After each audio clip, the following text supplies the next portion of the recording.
Sou Marta Pinto, formada em Educação Religiosa Cristã pelo IBER, Instituto Batista de Educação Religiosa, hoje CIEM, Centro Integrado de Educação e Missões, situado na Tijuca, Rio de Janeiro, Brasil. E nós estamos estudando a matéria Psicologia da Personalidade. Matéria esta que tem nos ensinado a olhar a nossa vida do ponto de vista de Deus, para nos tornarmos pessoas aprovadas, que não têm de se envergonhar, mas que maneja bem a palavra da verdade. Nós já falamos às mulheres, também já falamos aos homens, e Deus tem colocado no nosso coração o desejo de falar também à juventude, preparando-a para se tornarem homens e mulheres bem-sucedidos. Homens e mulheres que sejam cônjuges bem-sucedidos, que aprendam a olhar a vida do ponto de vista do outro, e assim se tornarão pais bem-sucedidos, pois o maior presente que um pai pode dar para um filho é amar a mãe dele. E o maior presente que uma mãe pode dar para uma filha é amar o pai dela. Vamos ver o que a palavra de Deus nos diz no Salmo 119, a partir do verso 9. Diz assim: Como purificará o jovem o seu caminho? Observando-o de acordo com a tua palavra. De todo o meu coração tenho te buscado. Não me deixes desviar dos teus mandamentos. Escondi a tua palavra no meu coração, para não pecar contra ti. Bendito és tu, ó Senhor, ensina-me os teus estatutos. Com os meus lábios declaro todas as ordenanças da tua boca. Regozijo-me no caminho dos teus tesouros, tanto como em todas as tuas riquezas. Em teus preceitos medito e observo os teus caminhos. Deleitar-me-ei nos teus estatutos, não me esquecerei da tua palavra. Oh, que maravilha! Como Deus é lindo e como Ele nos ensina a como manter o nosso caminho puro, o nosso coração puro, pois dele procede as saídas da vida. Só é possível meditando, guardando, memorizando, praticando a palavra de Deus. E o Salmo 37, a partir do verso 4, diz: Deleita-te também no Senhor, e Ele te concederá o que deseja o teu coração. Entrega o teu caminho ao Senhor, confia nele, e Ele tudo fará. Percebem, jovens? Deus tem o melhor para você. E existem muitas vantagens em você obedecer os seus planos. E os seus planos estão registrados nas sagradas letras. O seu plano, o plano de Deus para a juventude, está escrito na Bíblia, no Manual do Criador, que também eu gosto de chamar carinhosamente o Manual da Felicidade. Vamos orar? Pai, quero me colocar, a partir deste momento, inteiramente nas tuas mãos, para que a minha boca fale à juventude aquilo que o Senhor quer dizer para ela, como é que ela deve se portar no namoro, para terem uma família para terem um relacionamento conjugal bem-sucedido, uma família feliz. E assim glorificar o teu nome, ainda na juventude. Desperta o coração dos jovens, Senhor, para amar a Ti com toda a intensidade, mais do que a eles mesmos. Nós te pedimos em nome de Jesus. Amém. Então nós vamos estar falando sobre o namoro. E dentro deste tema, o que é que os jovens precisam saber? E os jovens precisam saber das vantagens que há em se obedecer o plano de Deus. Tem muitas vantagens. E também o jovem precisa saber que a intimidade e a segurança do casamento, ela é conquistada antes do casamento. Ela é conquistada no namoro. No namoro. Não é no casamento. Mas também o jovem precisa saber quais são os propósitos que ele tem, propósitos pessoais que ele já tem no namoro. Será que é o mesmo de Deus? Se for fazer um paralelo, será que bate? Ou estão bem distante, bem divergente? Então os jovens precisam saber dos propósitos pessoais para o namoro. E também fazer uma avaliação pessoal dos seus intuitos para com o sexo oposto. Quais são as suas intenções? São as de Deus? São as do padrão de Deus? Ou é baseado no padrão do mundo? E se você errou o alvo na sua caminhada, Deus vai te dar um passo a passo para você fazer a correção. Estão dispostos? E eu quero te convidar para ir até o final. E que Deus possa te abençoar.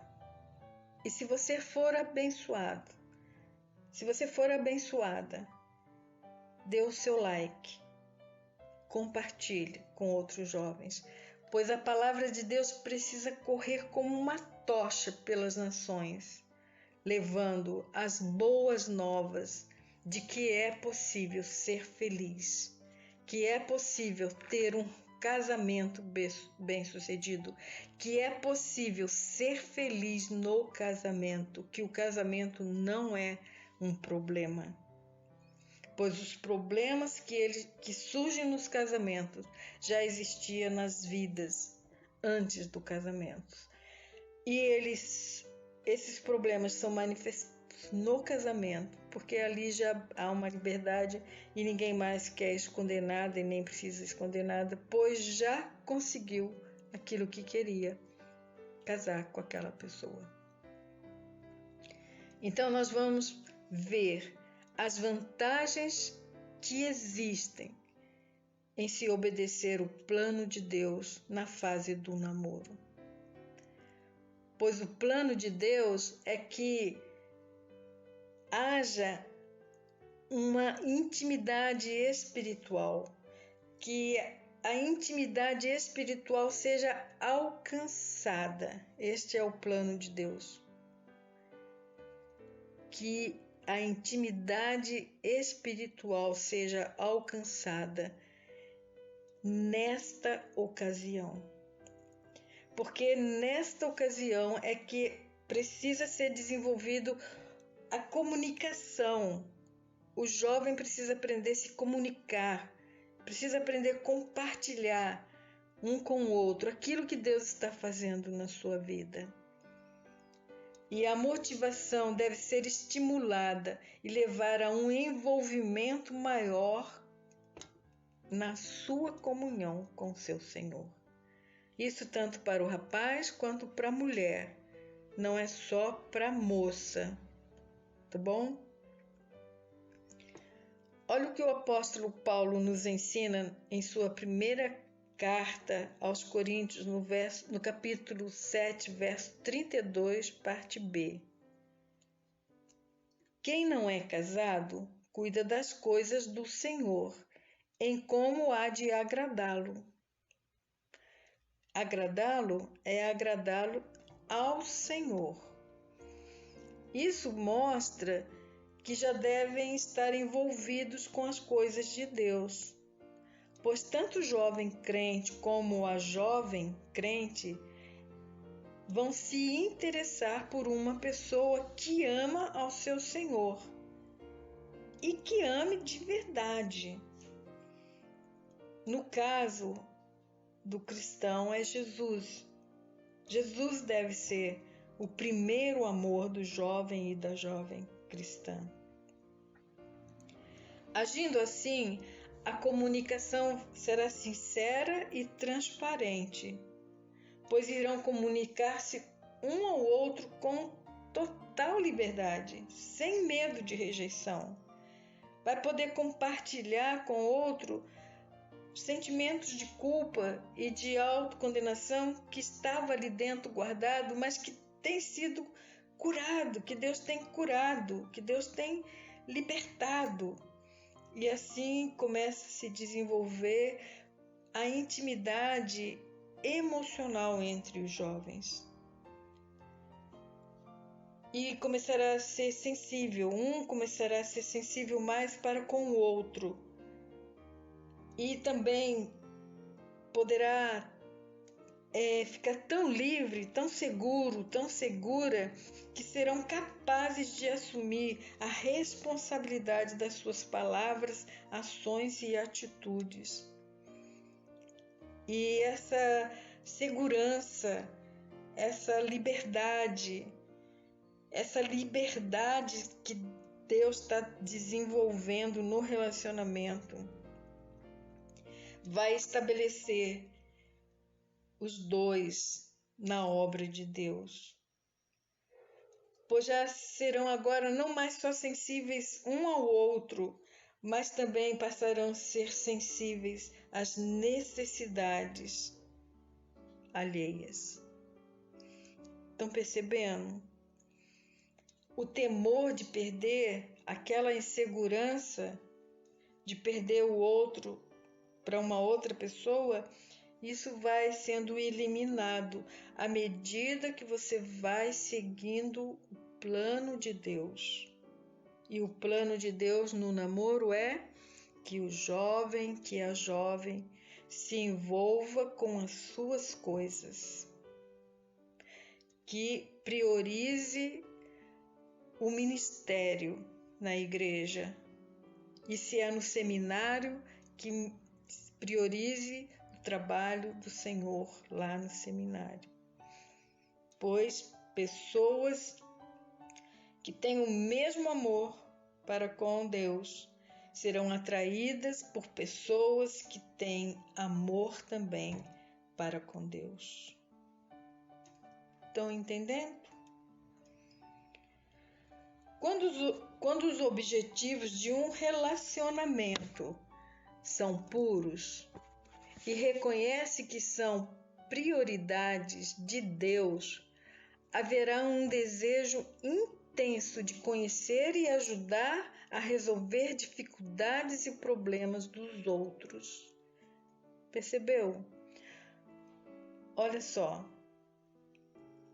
O seu objetivo no namoro deve ser puro. E além de ser puro, você precisa reconhecer que o seu namorado ou a sua namorada são prioridades de Deus. Se você fizer assim, vai desenvolver um interesse de conhecer e resolver os problemas e as dificuldades dos outros, porém sem ciúme, sem preocupações a respeito da atitude ou do namorado em relação às outras pessoas. Eu quero recomendar para você que está ouvindo, que ouça também o áudio da lição Defraudação, que fala sobre defraudação, que está no canal da Igreja BBC pelo YouTube.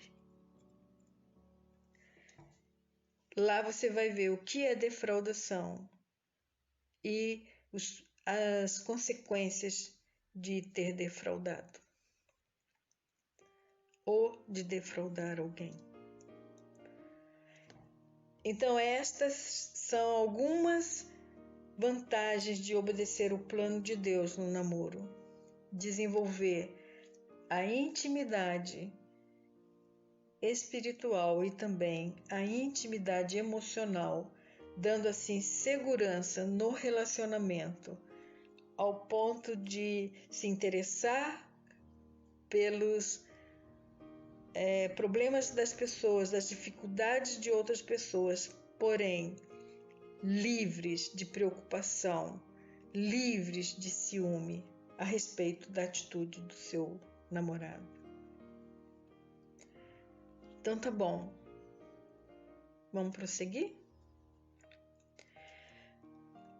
Existem outras vantagens também em se obedecer ao plano de Deus no namoro.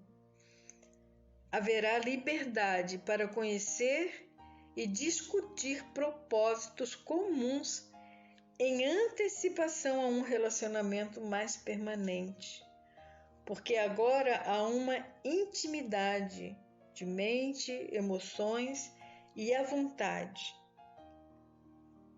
Está percebendo?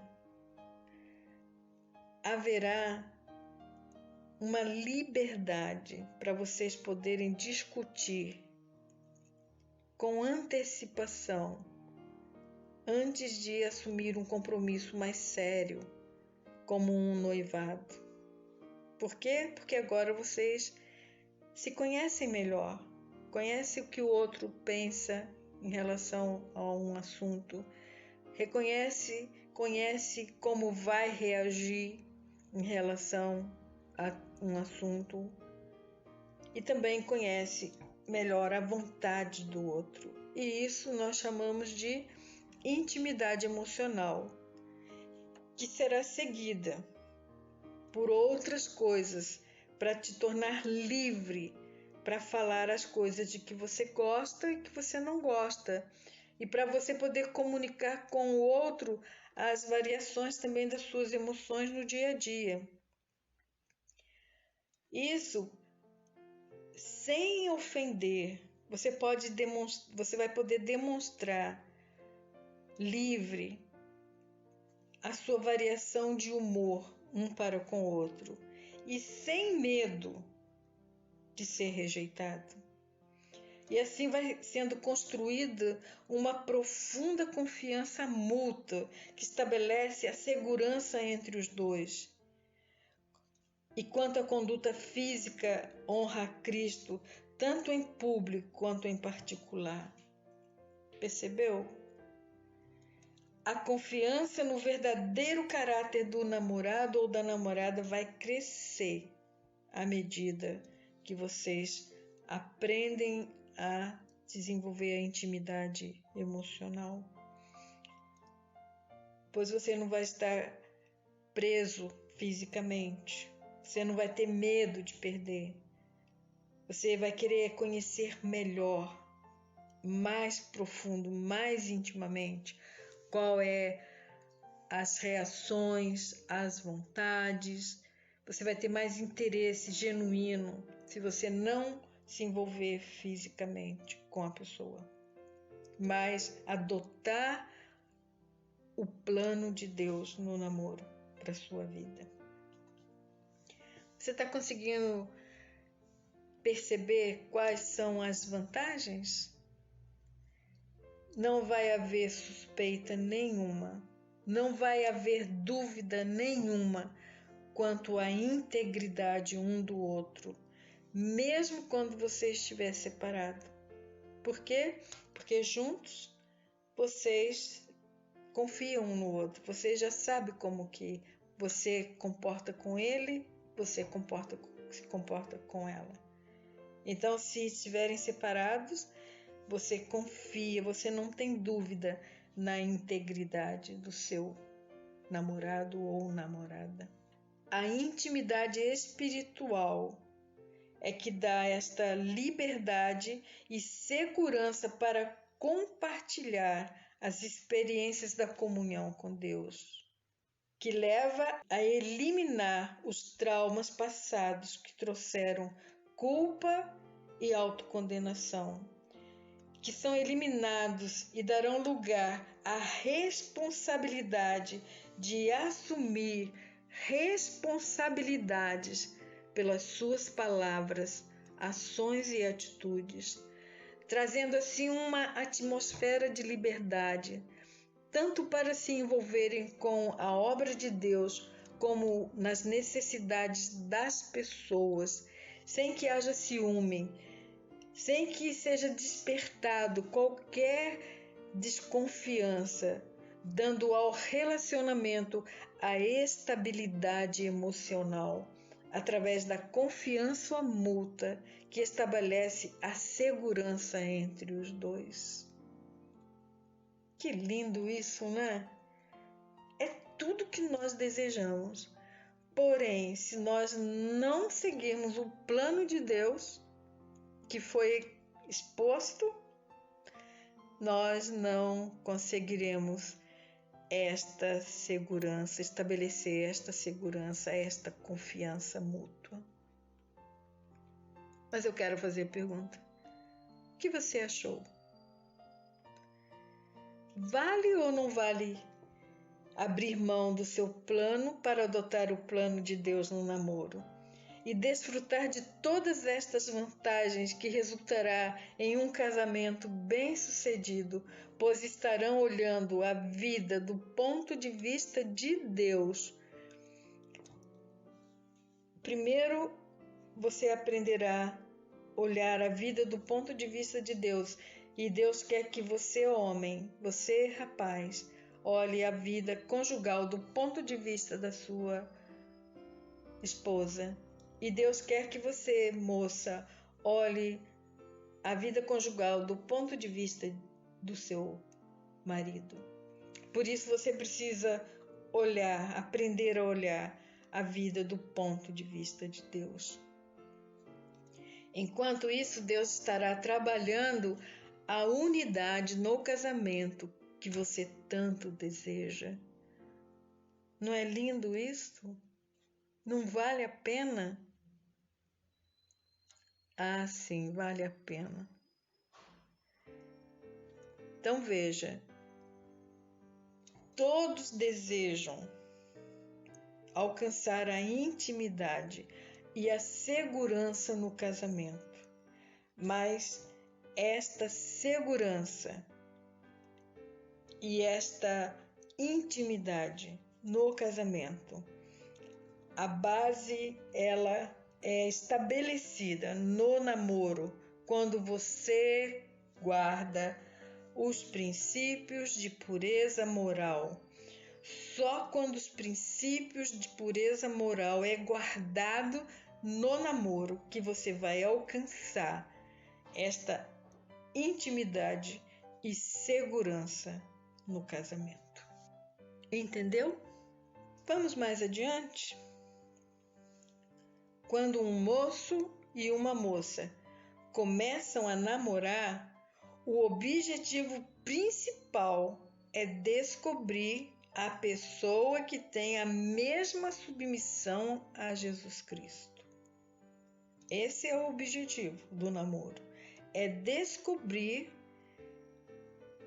a pessoa que tem a mesma submissão que você tem. Isso deve ser verificado logo de início, antes de um relacionamento mais sério, porque você vai ter segurança de que ele ou ela vai guardar os princípios de pureza moral, os princípios de Deus. Deus disse: e todo o vosso espírito, alma e corpo sejam plenamente conservados, irrepreensíveis para a vinda do nosso Senhor Jesus Cristo. Isso está escrito em 1 Tessalonicenses, capítulo 5, verso 23. Ao aceitar o plano de Deus no namoro, já está garantido uma boa parte dessa escritura, você percebeu? Eu vou repetir. E todo o vosso espírito, alma e corpo sejam plenamente conservados, irrepreensíveis. Então, se você guardar, se você viver o plano de Deus que nós acabamos de citar no namoro, essa escritura estará se cumprindo na sua vida. E saiba que quanto mais perto você estiver do Senhor e quanto melhor você assumir a responsabilidade de ser a pessoa que Deus deseja, mais liberdade haverá para se desenvolver e crescer em amizade e comunhão entre os dois. Percebeu? Observe, um relacionamento genuíno é baseado naquilo que uma pessoa pode dar a outra e não naquilo que se deseja receber. O amor consegue esperar a época certa de dar, mas a paixão não aguenta esperar para receber. Larry Cohen. Eu vou repetir. Um relacionamento genuíno é baseado naquilo que uma pessoa pode dar a outra e não naquilo que se deseja receber. O amor consegue esperar a época certa de dar, mas a paixão não aguenta esperar para receber. Larry Cohen. Vamos ver quais são os propósitos pessoais no namoro. Esses propósitos são os propósitos, o ideal de Deus para o namoro.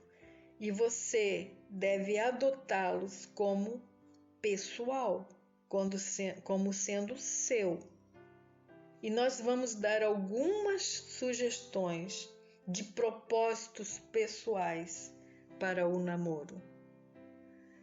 Se você que está me ouvindo está namorando, você pode sugerir ao seu namorado ou à sua namorada, lembrando que nós estamos falando em especial aos casais héteros, pois esta também é a vontade de Deus.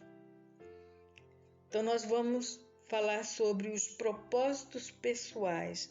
Daremos algumas sugestões para que vocês possam seguir.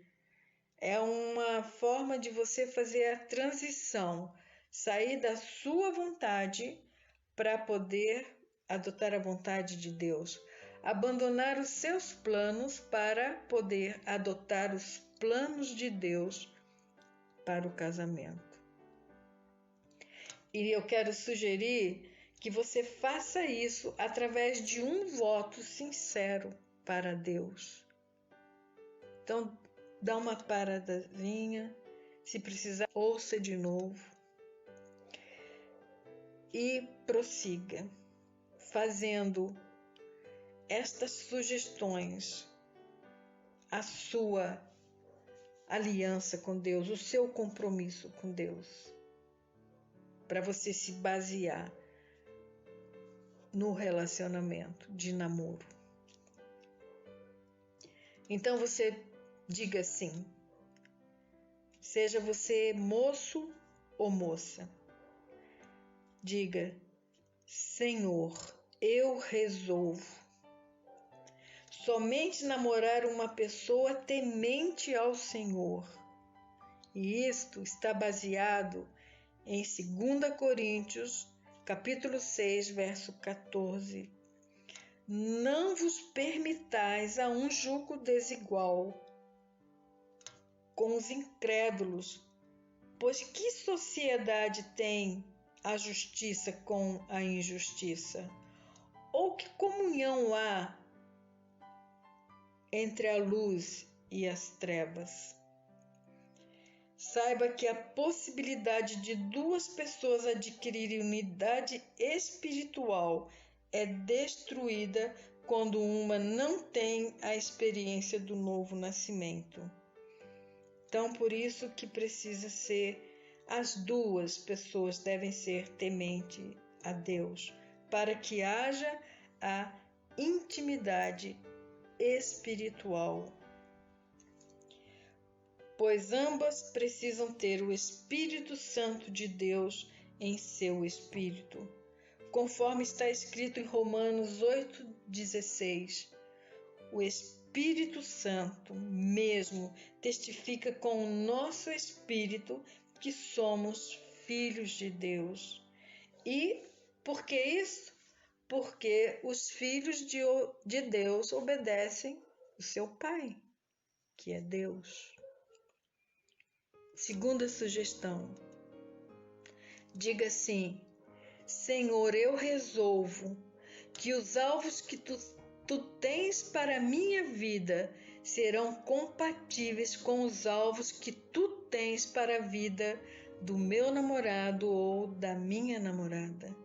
E farei o possível para ajudá-lo, para ajudá-la a amadurecer espiritualmente, conforme está escrito em Colossenses 1, 28, 29. Paulo diz: Nós anunciamos, admoestando a todo homem e ensinando a todo homem em toda a sabedoria, para que apresentemos todo homem perfeito em Cristo. Para isso também trabalho, lutando segundo a sua eficácia, que opera em mim poderosamente. Faça esse compromisso de se ajudarem mutuamente a amadurecerem espiritualmente em Cristo Jesus. Terceira sugestão. Fale assim: Senhor, eu resolvo que a minha conduta com a outra pessoa estará sempre dentro dos teus princípios. Isso está baseado em 1 Tessalonicenses, capítulo 4, verso 3 a 8. Porque esta é a vontade de Deus, a saber, a vossa santificação, que vos abstenhais da prostituição, que cada um de vós saiba possuir o seu corpo em santidade e honra, não na paixão da concupiscência, como os gentios que não conhecem a Deus. Ninguém vos iluda ou defraude nisso seu irmão, porque o Senhor é vingador de todas estas coisas. Como antes vô-lo dissemos e testificamos, porque Deus não nos chamou para a imundícia, mas para a santificação. Portanto, quem rejeita isso, não rejeita ao homem, mas sim a Deus, que vos dá o seu Espírito. Ai, que lindo, que maravilhoso. Então, faça isso, decida isso, que você vai manter a sua conduta com o seu namorado, com a sua namorada, dentro destes princípios de Deus. Quarta resolução, quarta decisão, vai em forma de sugestão, mas eu estou torcendo para que você tome como uma resolução para a sua vida e diga assim: Senhor, eu resolvo que as nossas atividades estarão centralizadas em coisas que honram e glorificam o teu nome. E isso está baseado em Colossenses, capítulo 3, verso 17. E tudo quanto fizerdes, por palavras ou por obras, fazei-o em nome do Senhor Jesus, dando por ele graças a Deus, Pai. Amém. Quinta sugestão, que eu estou aqui orando para que você adote como uma resolução para a sua vida, jovem. E diga: Senhor, eu resolvo reconhecer que a minha namorada, eu resolvo reconhecer que o meu namorado, se você é uma moça, reconheça que ele é propriedade do Senhor e que, sendo assim, Deus tem o direito.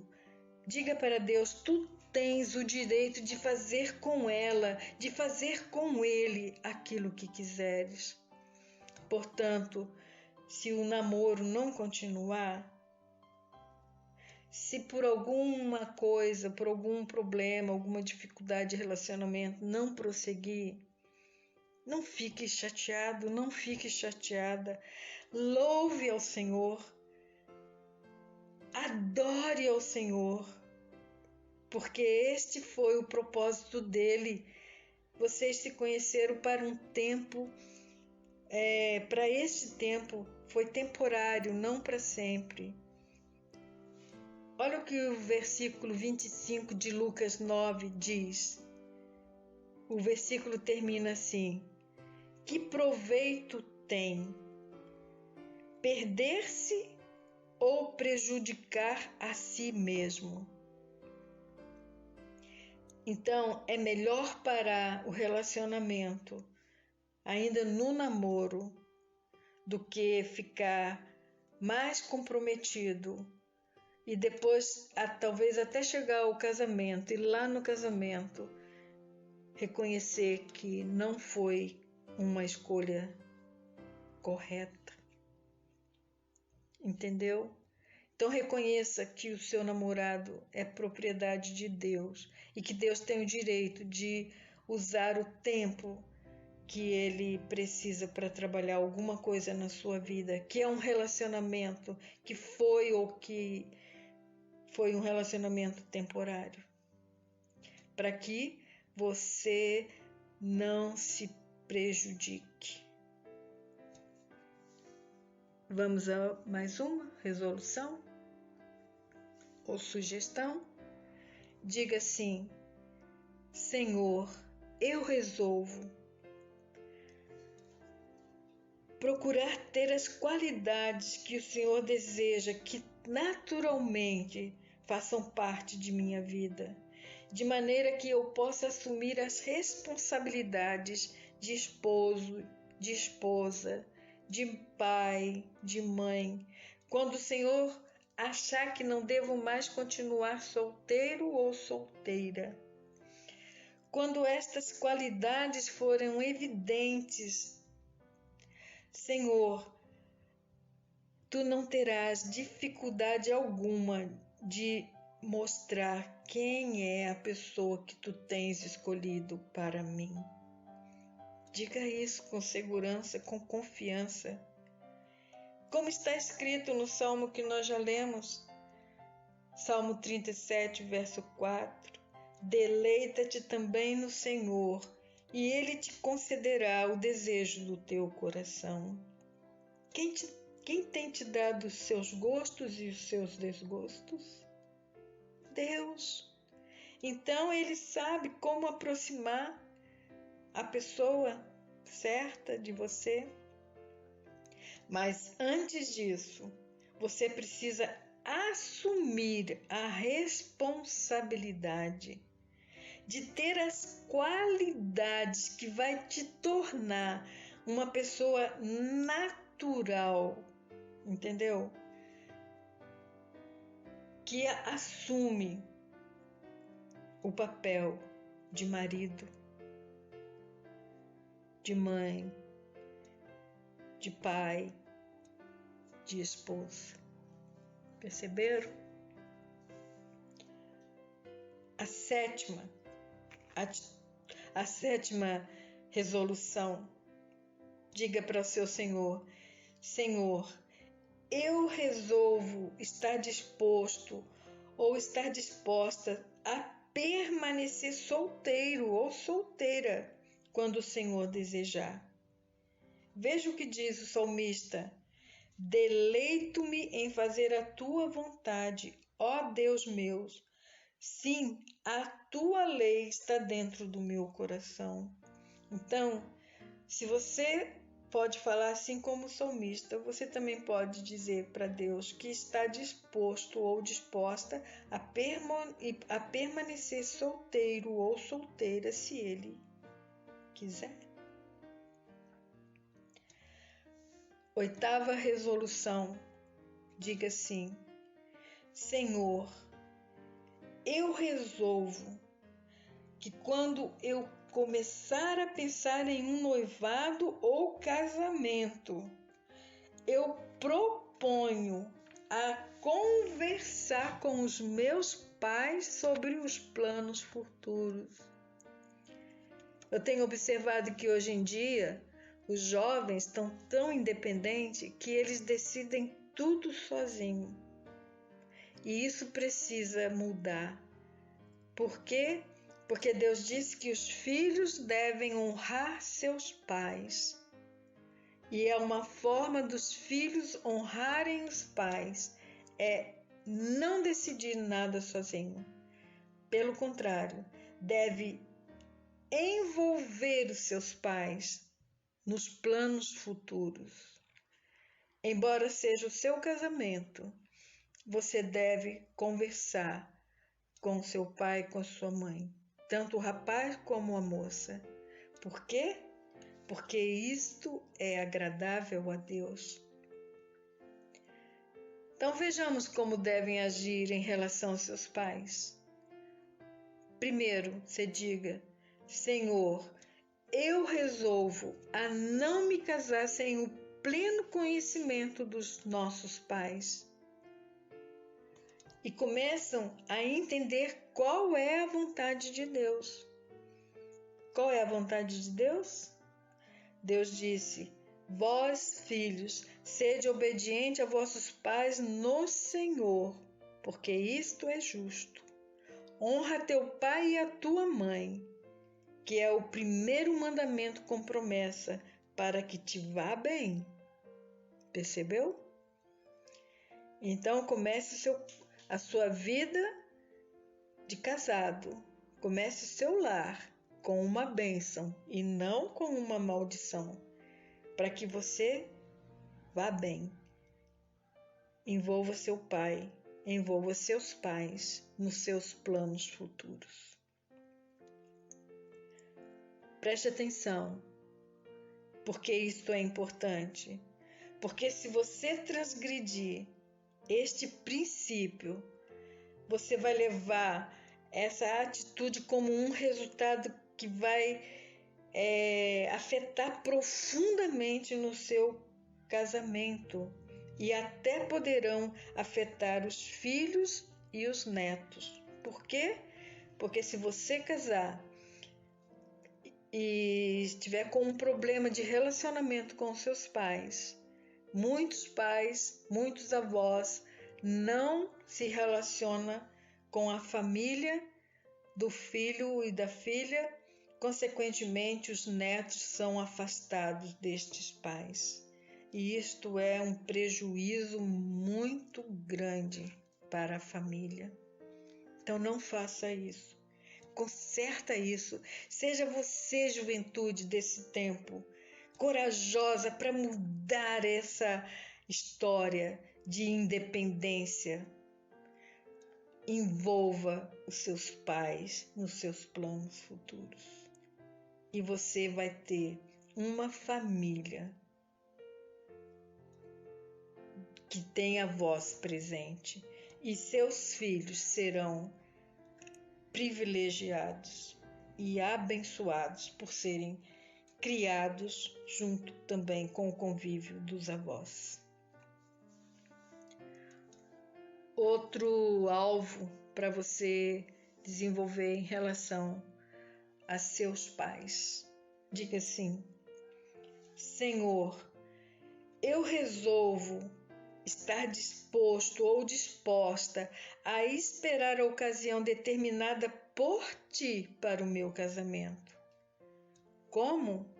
Como você vai saber que a ocasião está ou não determinada por Deus? Essa é uma questão de tempo. E você vai saber se você tiver a total aprovação dos pais. Se os pais não aprovarem totalmente o casamento, não quer dizer que você não deva casar com esta pessoa.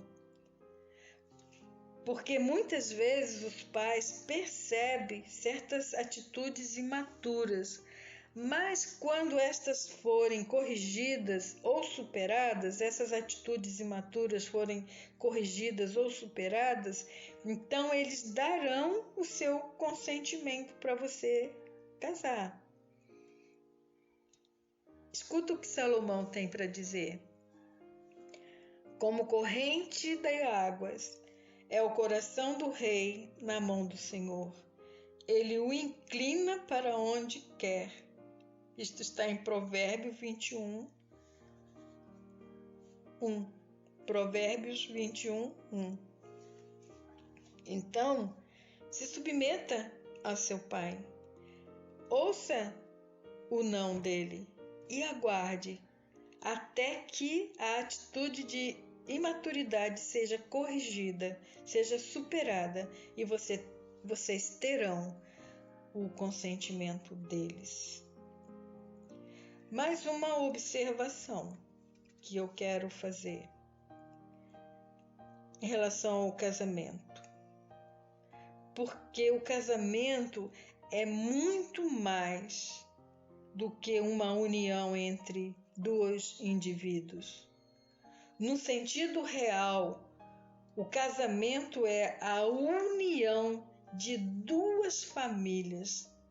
E nunca é demais você ser advertido novamente com essa questão da opinião dos seus pais e o conselho dos seus pais. Pois os efeitos terão estas influências diretas na vida de seus filhos, como nós já falamos. E eu quero te perguntar, você percebe isso? Outro conselho de Deus é sobre a estabilidade financeira. Há um padrão mínimo de estabilidade financeira para que o homem seja capaz de assumir as responsabilidades de sustentar a esposa e a família e o lar. Escuta o que Deus tem para dizer sobre o assunto. Meu Deus suprirá todas as vossas necessidades, segundo as suas riquezas na glória em Jesus Cristo. A mulher, ela deve ter confiança na capacidade de Deus para sustentá-la e também sustentar o lar através do marido. Pois aqui nós temos um outro assunto para ser corrigido. Por quê? Porque com essa questão do feminismo, as finanças da família sofreu uma grande e severa divisão. Por quê? Porque tanto o homem quanto a mulher começou a dizer: o que é meu, o que é seu, é seu. Na verdade, é vontade de Deus que tenham tudo em comum. Por isso se diz regime de comunhão de bens. Mas o feminismo e também o divórcio, que é algo que abomina a Deus, trouxe essa divisão. E já não é mais assim. E se diz regime parcial de bens. Eu quero te desafiar, jovem, Eu quero desafiar vocês, juventude, a voltar às Escrituras e assim adotarem a vontade de Deus nas finanças também, casando-se com regime de comunhão de bens e não, como o mundo sugere, regime parcial de bens. Aí você poderá dizer: o que é meu é nosso, e você estará agradando o coração do seu Pai, do seu Deus. Você vai experimentar todos os vastos recursos de Deus para suprir dignamente o seu lar. Confia, confia, confia em Deus. Sabe quando vamos comprar aquele bem? Quando você vai comprar um carro, quando você vai comprar uma casa, um terreno, você leva sempre alguém para fazer uma avaliação, não é verdade? Para saber qual é o valor que aquele bem tem.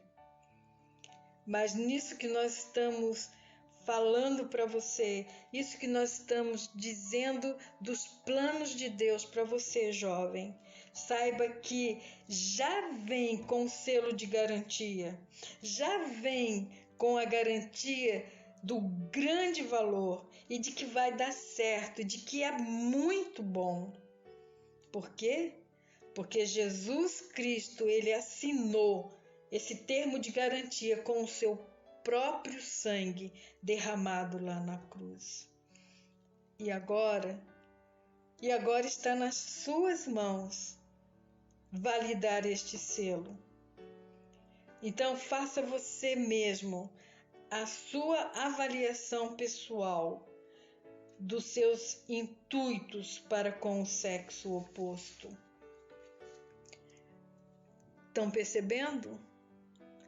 O apóstolo Paulo sintetiza as qualidades e responsabilidades do homem e da mulher dizendo: ensina-nos que, renunciando às impiedades e às concupiscências mundanas, vivamos neste presente século sóbria e justa e piamente. Isso está em Tito, capítulo 2, verso 12. Eu vou repetir. Paulo sintetiza as qualidades e responsabilidades do homem e da mulher, dizendo: ensina-nos que renunciemos às impiedades e às concupiscências mundanas e vivamos neste presente século sóbria, justa e piamente. Eu quero ajudar os meninos, os rapazes, a fazer a sua autoavaliação, que você possa filtrar pela palavra de Deus a sua conduta. Então, primeiro eu quero passar para os rapazes os pontos para a autoavaliação. Então vamos lá, rapaz. Faça o filtro da sua intenção para com as moças. Tito 2,6 diz: exorta semelhantemente aos mancebos que sejam moderados, se conduzam com todo cuidado. Você pode dizer sinceramente: meus motivos, palavras, ações e atitudes demonstram respeito e autocontrole, ou apenas demonstram o desejo de satisfazer meus impulsos egoístas? O que você pode dizer? Esses intuitos ou intenções, eles são para te orientar na sua autoavaliação. Então, a primeira informação para você fazer a sua avaliação, rapaz, é a seguinte: você tem intenção de levar uma jovem a baixar o seu padrão de valores? Já passou pela sua mente quando você olha para uma garota e gosta e admira? Sua primeira intenção é qual? De respeitá-la ou de ajudá-la a baixar o padrão de valores? Segundo ponto para você avaliar: sempre que os seus intuitos se transformam em luxúria, você para o que está fazendo ou você continua? Você corta o relacionamento ou você incentiva o relacionamento? Então, preste atenção. Os seus intuitos têm transformado a sua intenção, seus desejos, em luxúria? E com isso você tem levado a moça a baixar ou a relaxar no seu padrão? Como você tem se comportado?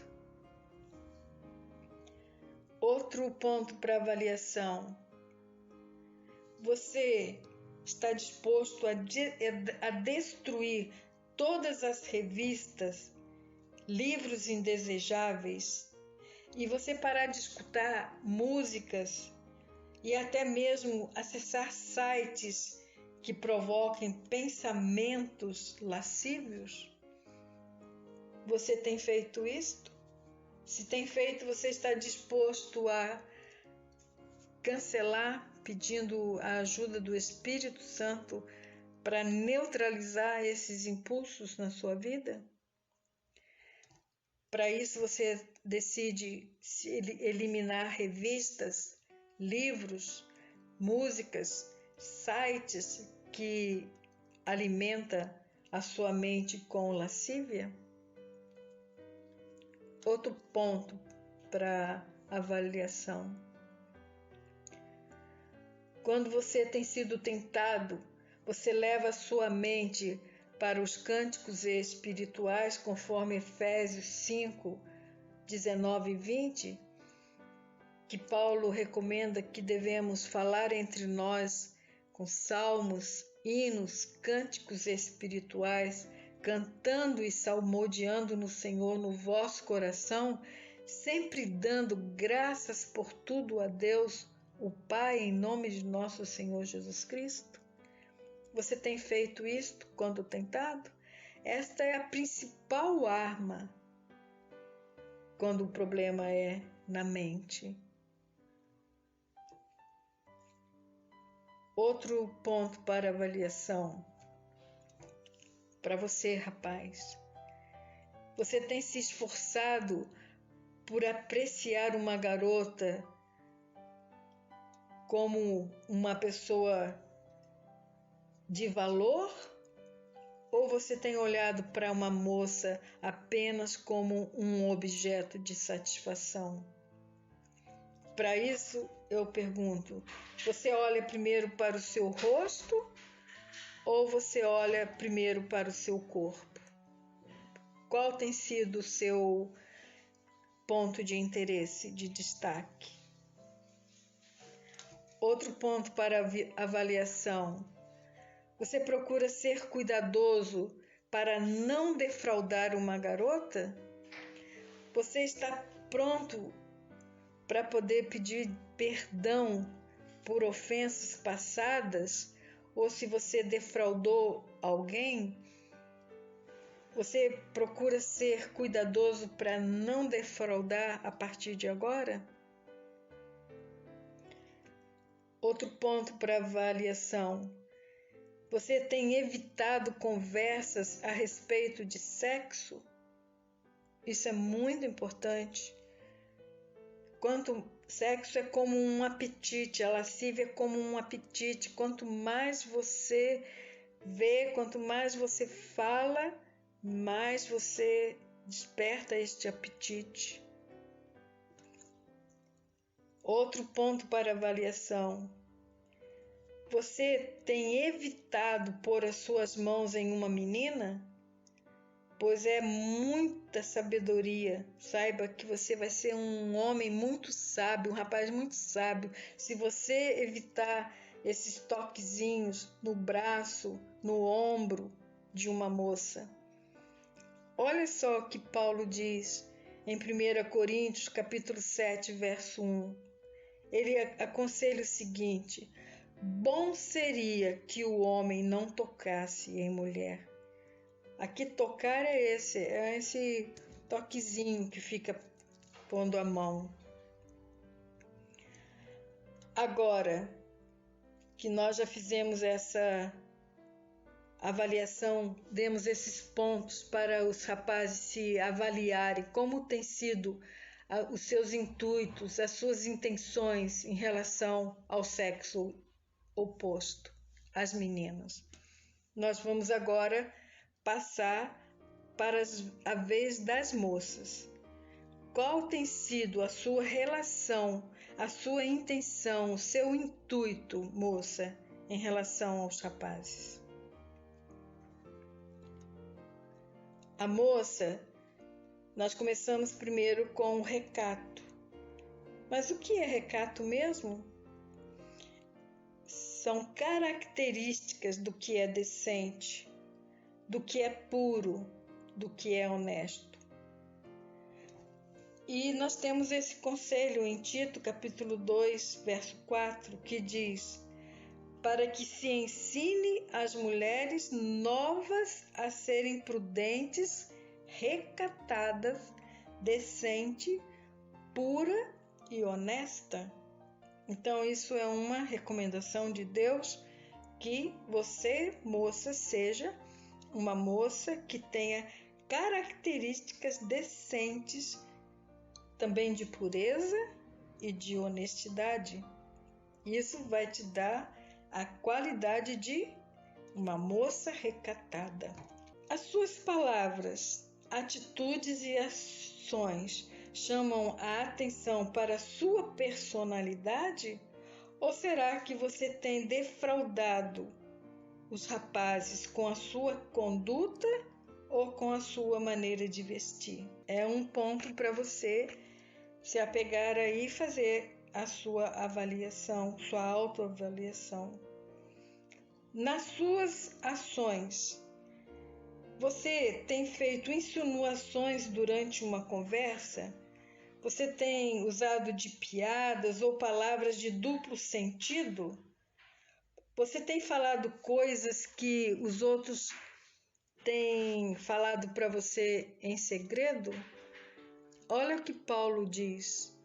Paulo diz na sua carta em Efésios 5:12: porque as coisas feitas por eles em oculto, até dizê-las é vergonhoso. Como tem sido o seu falar?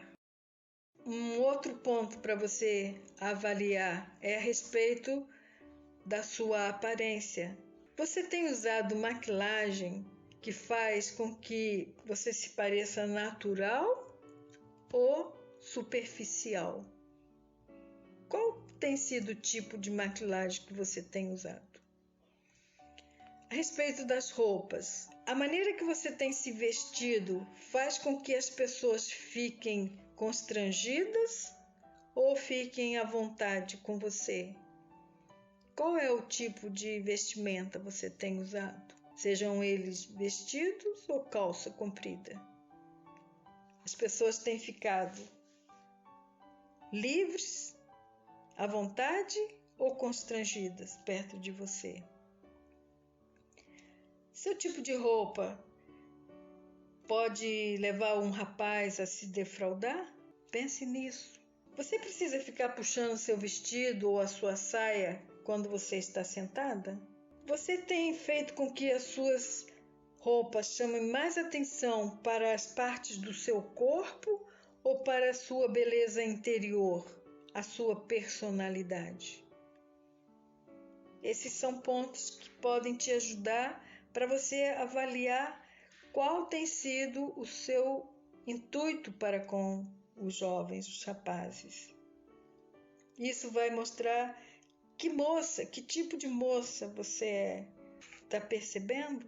E nós vimos que Deus disse que as moças devem ser uma conduta irrepreensível. Então tá bom. Vamos mais um pouquinho? Você está pronta para pedir perdão para o seu namorado se você o defraudou em algum momento? Você está disposta a pedir perdão se você defraudou alguém no passado? Nós vimos que o fundamento para a intimidade e segurança no casamento forma-se durante o namoro e o noivado, através do plano de Deus para o namoro. Deus começa com a intimidade espiritual, que leva à intimidade emocional e, por último, a intimidade física. O mundo começa apresentando primeiro a intimidade física, mas veja o que acontece quando começa pela intimidade física. A insegurança toma lugar da segurança. O ciúme toma lugar da confiança. Então veja só, aquilo que tanto desejam os jovens serem felizes no casamento fica ali arruinado, porque começou com a intimidade física. Tem medo de falar a verdade, tem medo de dizer o que sente, tem medo de demonstrar suas emoções. Às vezes a gente ouve as pessoas falarem assim: os homens nunca falam daquilo que sente. Por isso, porque começa com intimidade física. E por que não fala o que sente? Porque tem medo. Tem medo de se parecer fraco. Entendeu? Então Deus quer que o relacionamento comece pela intimidade espiritual, que vai fazer com que eles comecem a compartilhar das coisas duradouras, coisas eternas. E ali vai adquirindo confiança em poder dizer o que sente, o que não sente, do que gosta, do que não gosta. Vai poder se envolver com a obra do reino de Deus, vai poder se envolver com pessoas, tudo numa base de segurança, de confiança. Por quê? Porque sabe que ali diante das pessoas eles têm o mesmo comportamento que eles têm quando estão sozinhos. Percebem? Mas se você inverteu essa ordem de Deus, o plano de Deus, você adotou ou não sabia, ninguém te ensinou qual era o plano de Deus para o namoro, Deus dá agora a oportunidade de você fazer essa correção. E nós vamos estar trabalhando passo a passo para corrigir. E eu te convido para usar de toda sinceridade, de toda transparência para com Deus, e você vai ver Ele agir de um modo sobrenatural, maravilhosamente na sua vida. Mas para isso você precisa reconhecer diante de Deus o pecado de ter defraudado outra pessoa ou a si mesmo. Como nós nos defraudamos? Nós nos defraudamos quando nós alimentamos sentimentos e pensamentos impuros. Quando nós defraudamos o outro, quando nós despertamos um desejo que não pode ser correspondido legitimamente. E um desejo só pode ser correspondido legitimamente no casamento. Então, reconheça diante de Deus o pecado de ter defraudado alguém ou a si mesmo. Outro passo. peça perdão de Deus. Peça a Deus o seu perdão. 1 João 1,9 diz: se confessarmos os nossos pecados, Ele é fiel e justo para nos perdoar os pecados e nos purificar de toda injustiça. Então veja, se o problema envolve somente pensamentos e pecados secretos, você não precisa procurar ninguém. Entendeu? Mas se o pecado envolve uma outra pessoa, aí você tem que pedir perdão para Deus e para a pessoa. Você já prestou atenção que às vezes você fez alguma coisa para alguém e nunca consegue se sentir perdoado, mesmo que você tenha pedido perdão milhares de vezes para Deus? É porque quando a gente peca contra outra pessoa, nós devemos pedir perdão para esta pessoa que ofendemos. Tiago diz que nós devemos confessar as nossas culpas uns aos outros para que nós sejamos curados. Então, se o pecado é contra Deus, confesse a Deus. Mas se o pecado é contra outra pessoa, confesse a Deus e também a pessoa para que você seja curado. Terceiro passo. Se você defraudou alguém, faça o propósito de procurar a pessoa ou as pessoas. Faz uma listinha das pessoas que você defraudou. Mas não saia fazendo nada. Ore a Deus. Confesse o pecado para Deus de defraudação e confesse o nome das pessoas que você defraudou, uma a uma. E aguarde. E fala para Deus: se for importante para o Senhor, eu te peço uma oportunidade de fazer a correção pessoal com esta pessoa. E Deus, Ele vai criar este momento. Mas eu quero te dar uma orientação.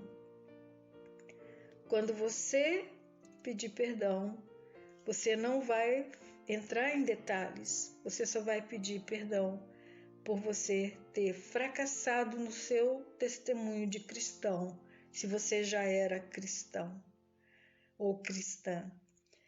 Mas se você não era cristão e nem era cristão, você vai pedir perdão a si mesmo, dizendo que você pecou contra Deus e também contra a pessoa naquele tempo. E você pede perdão para ela e para Deus. Entendeu? Quarto passo você deve dar nessa correção do erro, neste momento. Se o problema foi entre você e a sua esposa, ou entre você e o seu marido, isso também é lamentável. Mas é muito importante que você também peça perdão, porque a maioria dos homens ou a maioria das mulheres não reconhece o erro com o seu cônjuge. E ali fica uma barreira entre os dois. Então, é importante você não se omitir no pedido de perdão para sua esposa ou para o seu esposo. Se você defraudou antes do casamento ou você a defraudou antes do casamento. Então, neste caso, é preciso que ambos se encarem e reconheçam que estavam errados e se ajoelhem diante de Deus juntos e faça o passo 1 e o passo 2. É reconhecer diante de Deus a defraudação e reconhecer para o seu cônjuge a defraudação. Pedir o perdão de Deus pelo pecado cometido e pedir o perdão do seu esposo, da sua esposa, pelo pecado cometido. Isto se você é casado, entendeu? E assim nós encerramos este tempo que nós separamos para preparar a próxima geração, para não cometerem os mesmos erros que foram cometidos na minha geração. Ninguém poderá dizer, não me falaram de Cristo. Ninguém poderá dizer, não me ensinaram os padrões de Deus, pois eles estão escritos nas Escrituras. A vontade de Deus, o plano de Deus, estão todos relatados nas Escrituras, na Bíblia. Então tá bom. Espero que você tenha sido abençoado, espero que você tenha sido abençoada. E se sim, deixe o seu like e compartilhe com seu amigo. Compartilhe com a sua amiga. Pai, em nome de Jesus, eu quero mais uma vez agradecer ao Senhor pelos teus cuidados com a nossa vida, porque o Senhor inspirou homens para deixar o seu propósito, os seus desígnios escritos.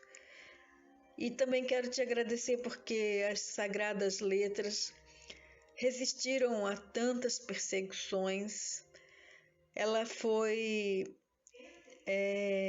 queimada, ela foi perseguida, mas o Senhor sempre teve o cuidado de guardar um exemplar e nós temos o privilégio de ter um na nossa casa.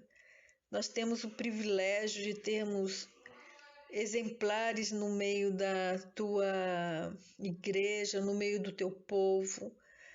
Quero te agradecer, Deus, em nome de Jesus, porque tu tens tido este cuidado.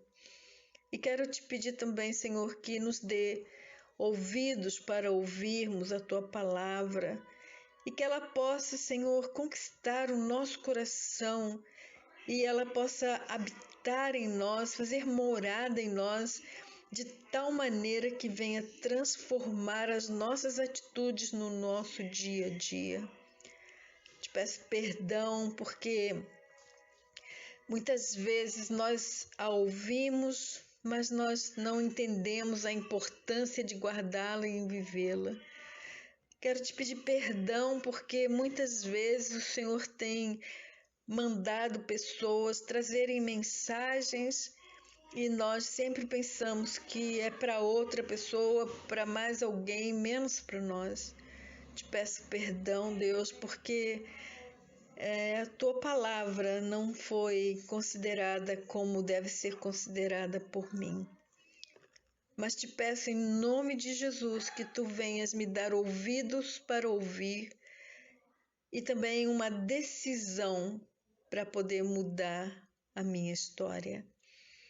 E obrigada por esta oportunidade de falar aos jovens.